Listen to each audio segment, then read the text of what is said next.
Hello, Taurus, and welcome. I'm Adriana. I'm a soul guidance coach who helps sensitive, self reflective souls like you choose maximum growth inside and out. Today, I have an intuitive message for you about your spiritual path. So let's get started. Okay, I'm asking my guides which way we're drawing the cards today. Inside first. So, this is an inside outside reading. And we're going to look at what's going on in your inner world as well as your outer world.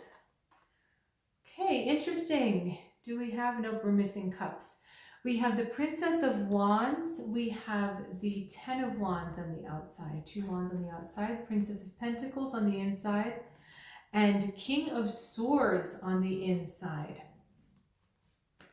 All right, as these are your inner figures, we're going to take these to mean parts of your own psyche, Taurus. Right away, the energy coming through for you is about calculation, figuring out what to do, and then finding a strategy.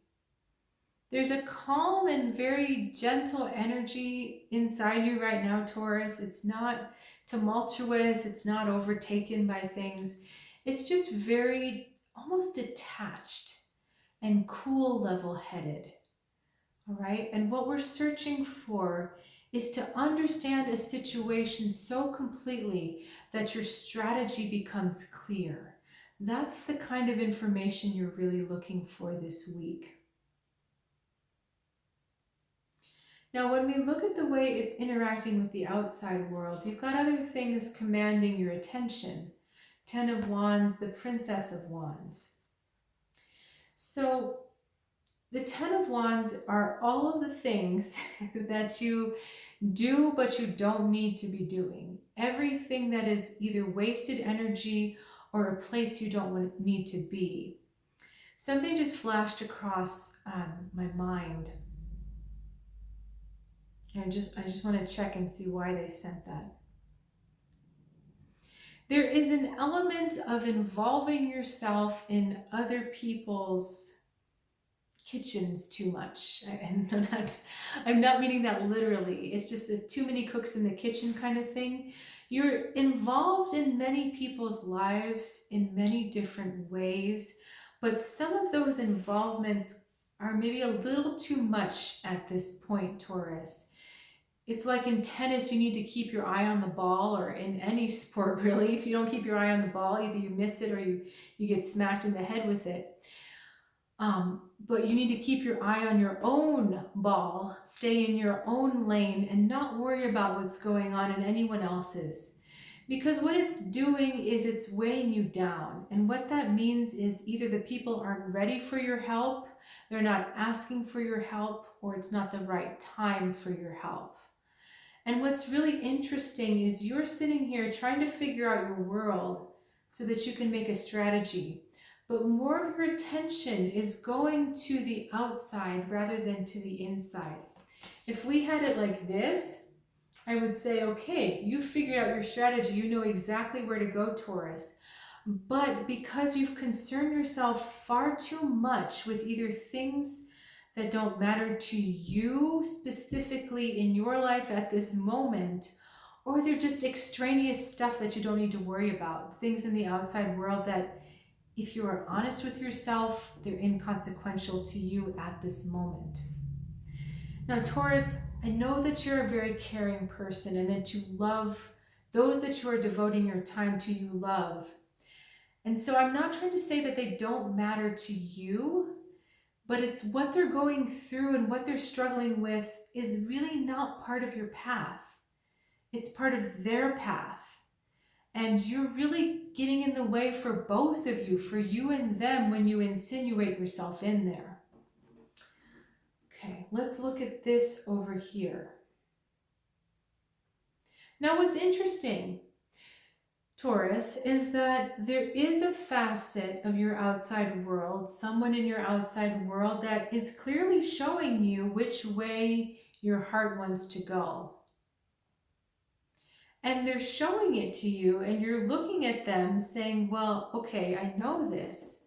I'm not sure how to get there, but I know that you're showing me the direction I truly want to go.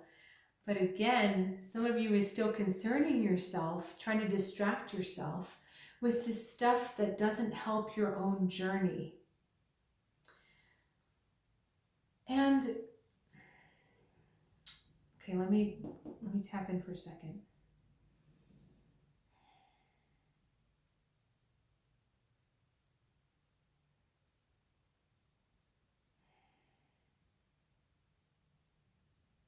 This Princess of Wands is really representing the heart's desire. And so whoever this is in your external environment is continuously showing you where your heart truly wants to be.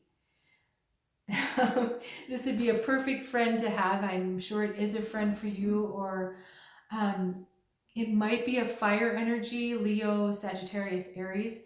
They're constantly lighting the way for you, showing you this is what your heart wants. This is where you want to go. And in your head, you're like, yes, I know this is the way I want to go. But in practice, you're not following through, Taurus. You're not following her on the path. You're going back to fixing and helping and serving and getting tangled up in things that, I mean, this guy's not having a lot of fun, right? She's having way more fun on her path than he is. So, this is also about integrity with yourself. Because you know it's right in your mind, you need to honor that and follow it in your actions, follow it in your heart, and stick with it. Some of this, Taurus, is a little bit of fear because you're afraid of going on this new journey. This Princess of Wands is a lovely card. She's so open. She's ready to meet whatever comes to her, but she doesn't really know what it is. But she trusts herself, she trusts her heart, and she knows that she'll be able to handle it, whatever it is. So she's just kind of like, come at me, world. I can take you. But there's that newness there, whereas this pattern is very familiar. Fixing and saving everyone, that's very familiar. This is less, but this is the direction you truly want to go. All right, Taurus, thanks so much for sharing your time with me. That was a fun reading. I want to invite you, especially if you are one of these people who really desires deep soul growth, deep inner growth, to check out my website, soulguidancewithadriana.com. There's a website description. Nope, there's a website link in the description below. I look forward to seeing you here next week. Have a good one.